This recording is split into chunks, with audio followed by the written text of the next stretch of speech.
It has nothing to do with fights. It has everything to do with staying close to God. Sometimes we start trying to determine who started what fight. As we start coming together in Christianity, so much misunderstanding and miscommunication has taken place that we can't figure out at what point did this thing start between people. We love the Lord. We love God's people. We love the church. But all of a sudden, sometimes, those of us who haven't been shown in a real clear picture that we are in this relationship with God and trying to get to God, we got to sometimes deal with God's children. And look at somebody right now. If you can just put a pause in your notes. Look at him and say, I'm one of his children. You ever get disappointed to find out somebody's a Christian? Golly, you are for real? Yeah, oh man. Sometimes when you've been hurt, the war is taking place in the head long before it broke out in the open. Satan attacked your mind way before he allows your body to attack another person. One of the greatest things that we're trying to work with right now, even in the city of Dallas, is how to deal with so many people who look absolutely normal but have mental disturbances. The war has taken place sometimes in the mind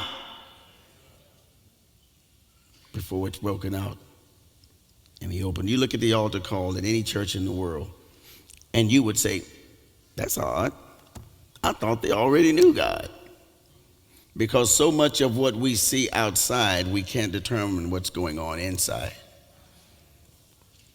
Everyone in this room, we all have enemies, right? Why do we all have enemies? We all have enemies because, well, first of all, we make some ourselves.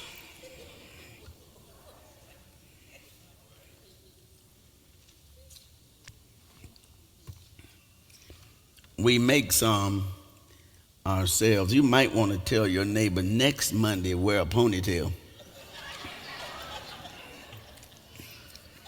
I'm a fine one to talk, huh? No, I appreciate us. That's what we do. We write here. So those of you who are listening and driving, you don't take notes. You just look and, well, you just kind of listen. But we make enemies ourselves. Sometimes we may not intend to hurt people, but we do. And you didn't know it was an enemy because it was just a move. You moved into that parking space. You didn't mean to make an enemy. You just meant to get close. You knew you weren't handicapped, but that was the only space available. And you would have had a nice place to park, but the handicapped people came parking in the back. Or some crazy excuse we make. But sometimes we do, and other times we know exactly what we're doing. We're trying our best to pick a fight. One of the great challenges and one of the great rewards that I've had in working with the young people of our church is to understand that sometimes now there is absolutely no other reason for having an enemy except that person would fight me back or that person wouldn't. I used to say to people that other folk won't hate you without a cause.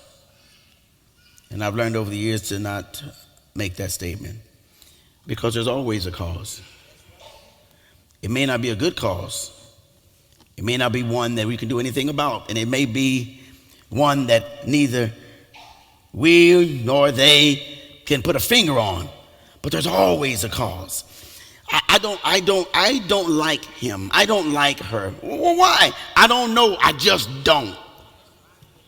Anybody ever said that? Don't raise your hand tonight. This is the one night you just go into your trance. There's always a cause, but we don't want to talk about the cause. And I can't really focus on talking to you about stay close to God unless we deal with the cause, because see, the enemy looks for a space. Some of us are great at brushing our teeth, but we don't have a real good practice of flossing in those spaces. And it's never the teeth that give us the foul breath. It's the stuff that's stuck in the spaces. I thought somebody would write that down. You see how slow I went? The stuff.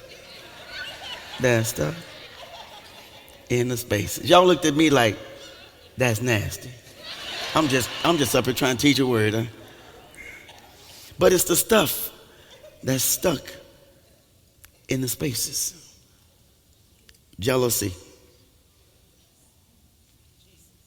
insecurity. These are two pieces of stuff stuck in the spaces, and these are reasons that people sometimes become enemies. If a person is secure in themselves or insecure is the word I want to use. If a person is insecure and really doesn't like himself, and you're pretty self-confident, that person can dislike you.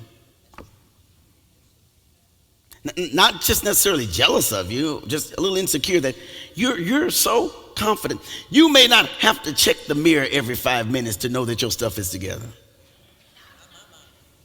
But they have to have a mirror taped to their glasses because they're just not sure. That person could become a little insecure. If a person doesn't like his or her looks and considers you more attractive, that person may dislike you. That's some space.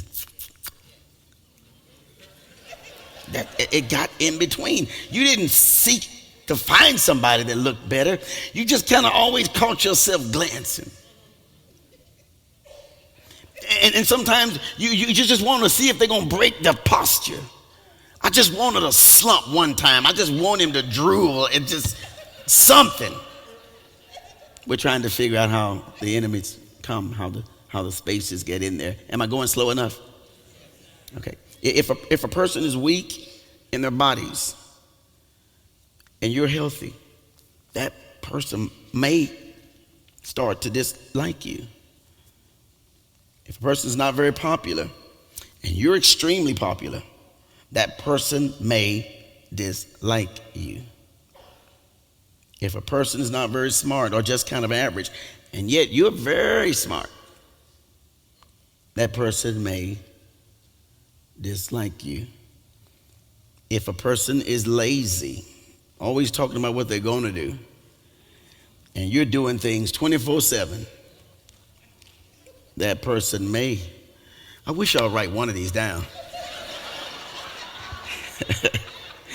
That's the cool part about Monday school. I can just break and say stuff like that. Like, what?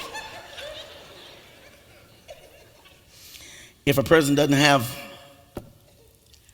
much at all, and you have a lot, that person may dislike you.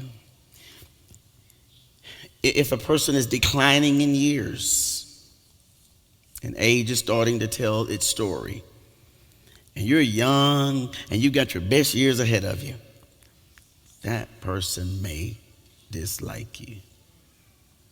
Sometimes people are your enemies because they don't like themselves. And it becomes easier for them to hurt you than it is for them to experience healing inside.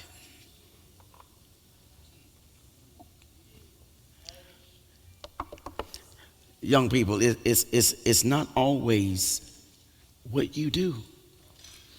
Sometimes there are those of us that are constantly trying to change everything about us just so that we can be liked by people that we think ought to stop hating us.